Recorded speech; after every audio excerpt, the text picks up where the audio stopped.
we doing? You alright? Yeah, I'm great. Good, right. So, let's wind it back a wee bit before where we are now. Let's go back. Where did you grow up? Well, I was born in Irvine, and then me, my mum, my dad moved down to London because my mum and dad got ownership of a pub down there, and it was quite local where a lot of the EastEnders actors used to come in. Like, I think the guy I remember was the actor that played Minty. Do you remember Minty? I've never watched any of the Oh soaps. dear God, right. Well, he used to come in a lot, and we only stayed there until I was about 3 because I ended up taking really unwell and spent most of my time in Great Ormond Street Hospital. And after that, my mum just wanted to come back up home to Scotland, and then we came back to Irvine. We weren't there very long, and then we moved to Kilmarnock, and then they got another pub in Nelson Street. It was called The Letterbox, and it was quite a popular pub. In Kilmarnock? Yeah, in Nelson Street. See, just round the corner from where the job centre is. Oh, yeah. So that was a really popular pub, and we stayed in there for about 10 years, so about age 3 to about 13, or maybe a bit younger, and I loved it. It was normal to me. Like, I had a pub living underneath me, a disco, because we stayed in the flat up above it, and when I look back, I don't understand how I ever managed to sleep, if I'm being honest. But yeah, that was my childhood for a long time. They were quite comforting, actually, the sound towards the end. You probably Yeah, it struggled was just normal to me back then when growing up in that environment, but it was great. I loved it. It was like all the punters were like my family, and everybody knew me, and we had a lot of like issues with my health back then as well. But since then, yeah, I've just always been in Kilmarnock. Not that I want to be, like, I'd like to move, like, I'm planning to move, like, the plans are there to move, but yeah, I've been in Kilmarnock since I was 3 years old, so I would say. I love the town I do, but I know a lot of folk don't, but Nope. to me it's home. It's just... I mean, it is home, but at the same time, it's like, I just want to go as well. It does kind of feel like home sometimes, but then future-wise, I just don't see a future here. So, Well, for what you want to do, or what you're doing, there's no income on it, so you do need to go somewhere else today, like sort of London and Glasgow and Edinburgh, stuff like bigger cities. So that we'll go into that later on, but yeah. it does obviously make sense for what you're trying to achieve. Did you go to school in Kilmarnock? Yeah, I went to nursery in Kilmarnock. I think it was Beechwood Nursery around at the Howard Park, and I still do have quite clear. The second person, I'm sorry. when I talk about, when I say school, I mean high school. Oh, high school? Right, I'm going way back to the beginning. It's just you're the second person to start talking about primary schools and nurseries. Like, but yeah, right at the beginning anyway, it was Beechwood Nursery, then it was Annenhill Primary School, then it was Grange Academy.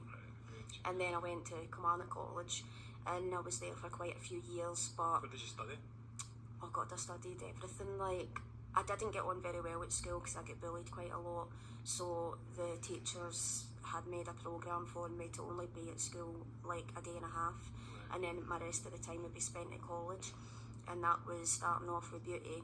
I done 1 year of that, and it was just like entry level stuff, so it was quite easy, so I got to do that, and then went straight into hairdressing, and I was there from September to, I think it was March, because I was getting bullied in there as well, so I couldn't really concentrate, and because of my PKU, it was making it really difficult for me to understand things and to like take in what was being taught to me, and just went into childcare after that, and unfortunately the same thing happened again. I got bullied in there, but I stuck at it. I didn't leave that time, but that was like an intermediate 2 level, so it wasn't that high.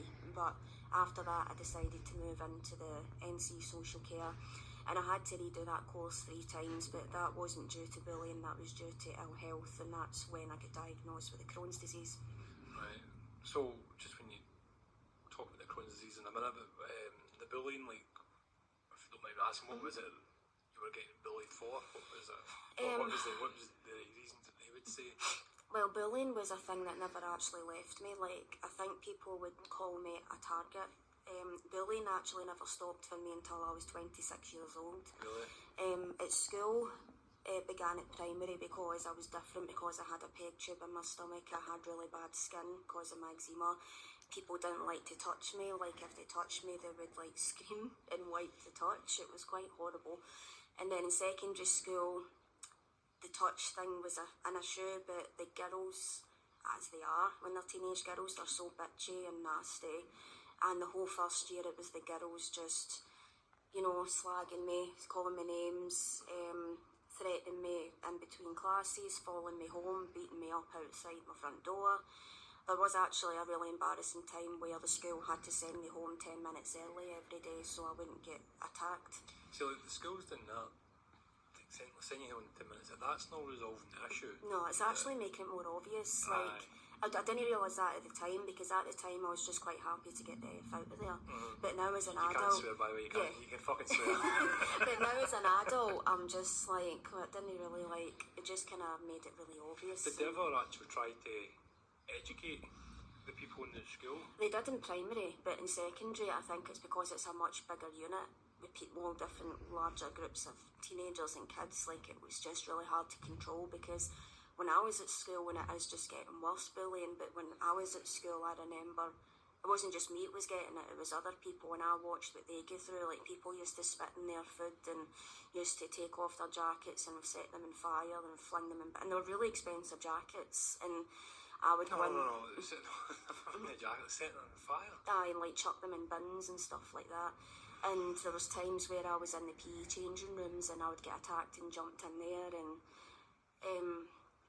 yeah, it was just horrific. And sounds brilliant. And then it kind of carried on into college, but I didn't go to college with anybody from school, so again I think it was just they could sense that off me, that I was an easy target.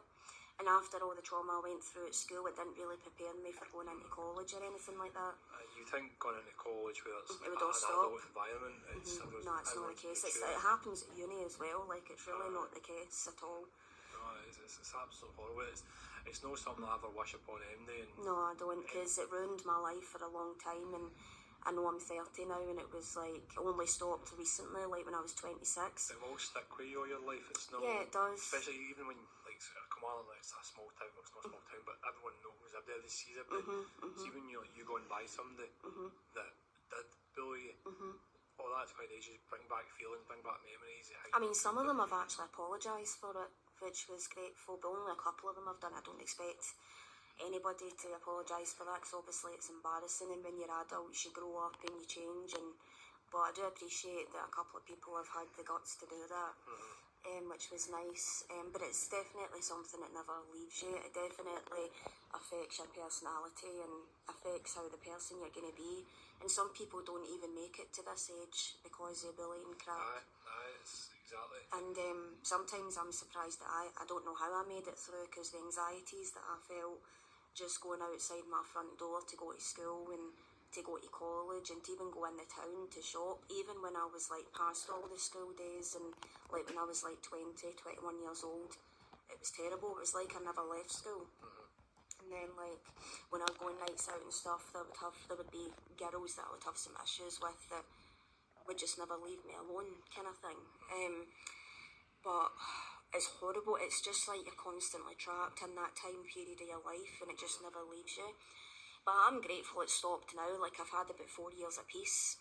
Like, there is still wee things now and then, but it's nowhere near as bad as what it used to be. And I feel like now I'm a grown woman and I'm in my 30s, like, I just don't stand for it anymore. No, exactly. I think it's really different when you're an adult and when you're a child, because when you're a child, you're scared shitless. And at school, I didn't really have a lot of friends. I don't know why. I think it was just in fourth year, like, the whole year was against me by that time. The whole entire year. And I don't know why, I really don't. I did go with somebody at the time back then who, in our generation, all the guys hated him, all the girls wanted him, and all the girls wanted to bar me because they wanted him. And that's just how it was. It sounds pathetic as we're sitting here as adults, but that was what my life was. And they probably know who I'm talking about if they're listening. But it's alright, I forgive them, it's just kiddie stuff. But yeah, that's how it was between fourth year, and I didn't pass any of my exams because of the stress and anxiety. I didn't care, I just wanted out. As soon as I turned 16, I went and got my leavers form, got my teachers to sign it, and I was like, goodbye. Straight out the door. Aye, straight out the door. So anybody that has kind of gone through bullying, like getting bullied at school, what